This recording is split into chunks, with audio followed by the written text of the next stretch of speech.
Hey guys, today we're going to be further upgrading this old Gigabyte laptop and giving it a new life. Today we're going to be upgrading it with a super fast SSD from Gigabyte. Last week we added an extra 4 gigabytes of RAM to the computer, and today I'm going to be showing you how to upgrade an old hard drive to a new, really nice SSD. Okay, before we start this tutorial, make sure you have three things. First, a clean and clear workspace. You don't want to end up losing any screws. Speaking of screws, make sure you have a place to put them so you don't lose them. And thirdly, make sure you have a screwdriver that's able to fit your laptop in order to open it up.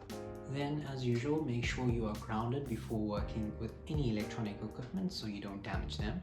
And then you can start opening up the computer, making sure you know where each screw needs to go. Then you need to locate the hard drive. It's usually quite obvious. It's usually either a silver, black or green rectangle located in the computer, usually quite big.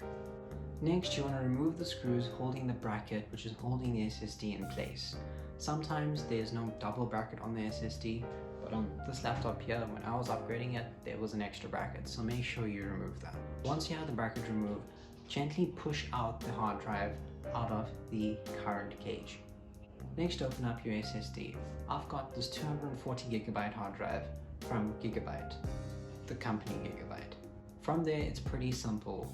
Place the SSD into the cage where you took out the old hard drive and gently push it back into the contact points. Make sure you get the two little nibs lined up properly.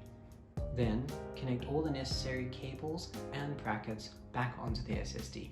Once you're done with that, you can screw everything back up, putting on all the panels and screws, and then you can experience the speed of an SSD booting up. Before we do that, we need to get Windows installed on it first. So this is how you do that. You need to get a bootable USB flash drive. In order to get one, just get a regular flash drive that is over 8 gigabytes and then plug it into any other Windows computer. And then install the Windows Creation tool, which is linked down below. Once you have your flash drive ready, plug it into your new laptop with the SSD and hold down either F2, F10, delete key, or any other keys. It depends on your manufacturer. Once you're in your BIOS, scroll to the boot setting and then scroll down to your boot device and make that the first boot device of the laptop. Once that is done, save it and restart your PC. Your flash drive will then begin installing Windows on your current SSD. Follow the prompts and then restart your computer once again and enter your BIOS.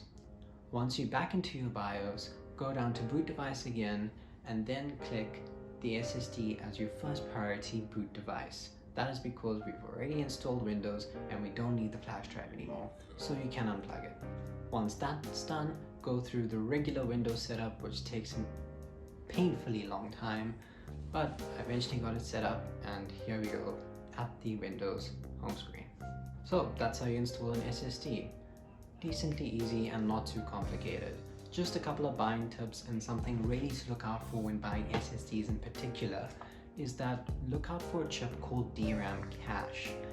Without this chip inside the SSD, your SSD is basically the speed as your old hard drive, as this is the chip that actually, or at least contributes into making your SSD so fast. There's a lot of people out there that are selling SSDs for quite a high price, SSD price, but don't include this DRAM chip. And then you end up with an SSD that is pretty much the speed as your old hard drive, which is what you definitely don't want. I also recommend you getting a hard drive enclosure. It's actually a really cool device. It takes your old hard drive and allows you to use it as a removable and portable hard drive for bulk storage on the go. Otherwise, that's it for the video. I hope you enjoyed it and found it informative. If you did, please make sure you hit the like button and also consider subscribing to my channel, as I'm still pretty new and I'd like to grow. Thanks for watching, and I'll catch you in the next one.